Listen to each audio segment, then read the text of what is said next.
Hello, my Lucky Lane friends. It's me, Miss Erica, and I'm here to read you a book today. This is one of my favorite books, and it's called The Most Magnificent Thing, and it's written by Ashely Spires.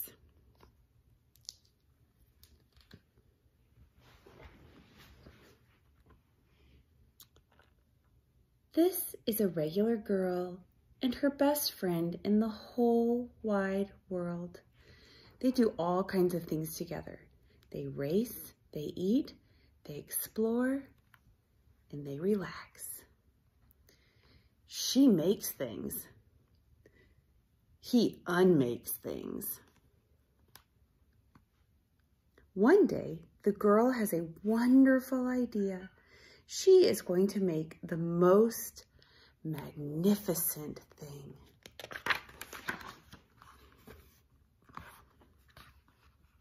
She knows just how it will look.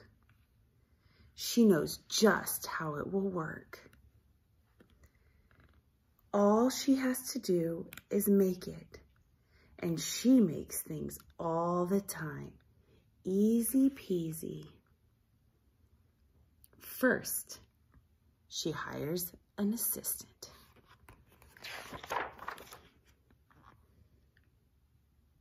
Next, they gather their supplies. They set up somewhere out of the way and get to work.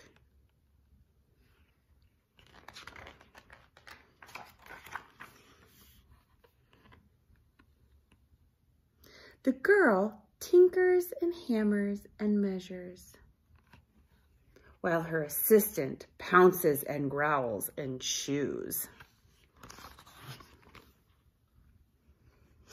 When she is finished, she steps back to admire her work. She walks around one side. Her assistant examines the other side. It doesn't look quite right. It doesn't feel right either. They are shocked to discover that the thing isn't magnificent or good. It isn't even kind of sort of okay. It is all wrong. The girl tosses it aside and gives it another go. She smooths and wrenches and fiddles. Her assistant circles and tugs and wags. When she is finished, she stands up and takes a long look at it. Her assistant gives it a nudge with his paw. The thing is still wrong. She decides to try again.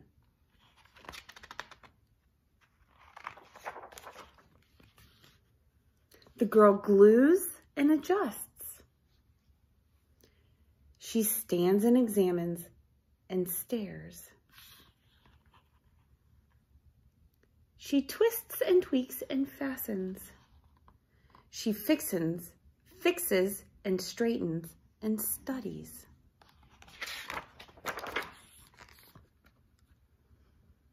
She tries all different ways to make it better. She makes it square. She makes it round. She gives it legs.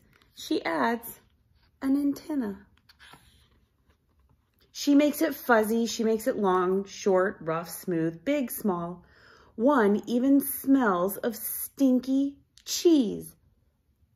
But none of them are magnificent.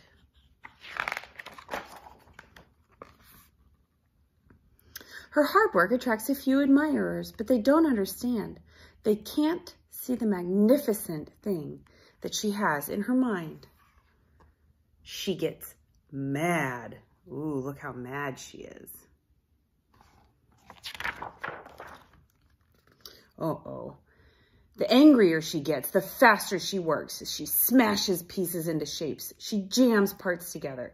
She pummels the little bits in. Her hands feel too big to work. Her brain is too full of all of the not right things.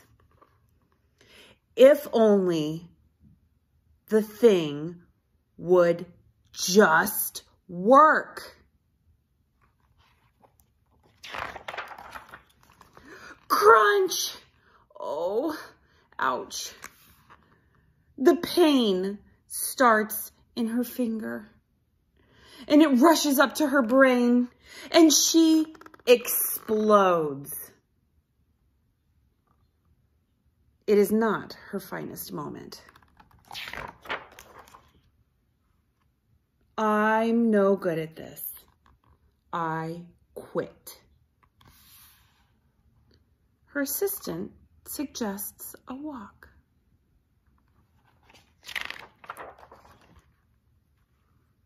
It's not much help at first.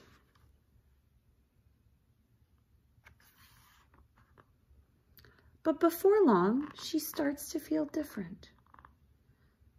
Bit by bit, the mad gets pushed out of her head.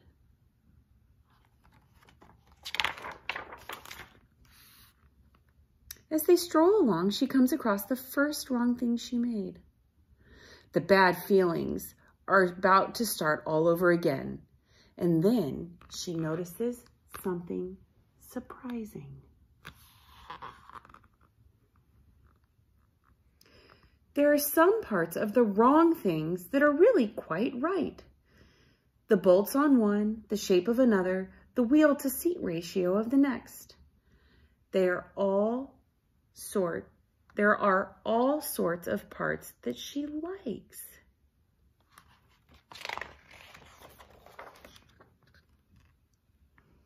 By the time she reaches the end of the trail, she finally knows how to make the thing magnificent. She gets to work. She works carefully and slowly, tinkering, hammering, twisting, fiddling, gluing, painting. Her assistant makes sure that there are no distractions. This one's all wet. This will stop that leak. This is the perfect thing to ward off bears. The afternoon fades into evening, and finally she finishes. She alerts her assistant. The pair take a good long look. It leans a little to the left, and it is a bit heavier than expected.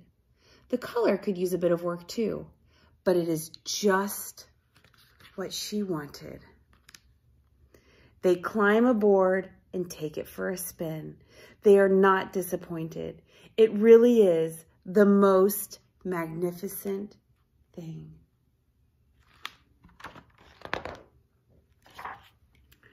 So you see, my friends, when you try and make something new or you do something for the first time, it doesn't always work out exactly as you hope the very first time. But you shouldn't give up. You should keep trying. And the more that you try and the more that you practice, the better that you'll get. And eventually, once you take a step back and you reassess, just like the girl did in the book, she was able to come up with a plan, and she worked carefully and slowly, and then she was able to make her project. And it turned out not exactly perfectly, but just how she wanted it to be. So next time that you're working on a craft and it doesn't go exactly how you want, just take a few minutes and step back and then try again. Don't give up. You can do it. Love you.